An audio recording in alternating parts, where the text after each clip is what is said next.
میرے پاس معاشی بدحالی، financially crisis, غربت، تنگ دستی کے معروح میں اکثر ایسے لوگ آتے ہیں جن کے پاس پیسہ آیا تھا، پھر انہوں نے اس کو کیسے ضائع کیا۔ آیا تھا، یہ رزق ایک چانس ہوتا ہے، یاد رکھیے گا۔ یہ رزق کی فراوانی، یہ وسعت، یہ مال و دولت کی ریل پیل، یہ عرشوں سے نظام، یہ چانس ہوتا ہے، چانس۔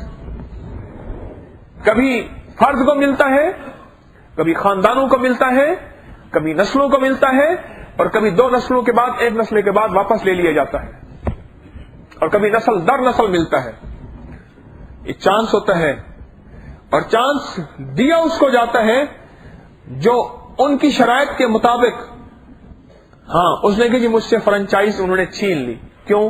بس تھوڑی سی کمی بیشی ہوئی، اور نہیں میری ایجنسی ختم ہو گئی، میں بڑی بھاگ دوڑ کر رہا ہوں۔ ایک بندہ میرے پاس آئے گا جی ہونڈا کی ایجنسی مجھ سے چھین لی، موٹر سائیکل کی، میں بڑی بھاگ دوڑ کر رہا ہوں۔ میں نے کہا کیوں ہوا؟ کہہ رہے بس ان کے اصولوں سے ہم نے تھوڑی سی کمی بیشی کی، انہوں نے ایجنسی چھین کے کسی اور کو دے دی۔ آپ کو پتا تو ہے بہت سے لوگ اس کے چاہنے والے تھے، بس چانس۔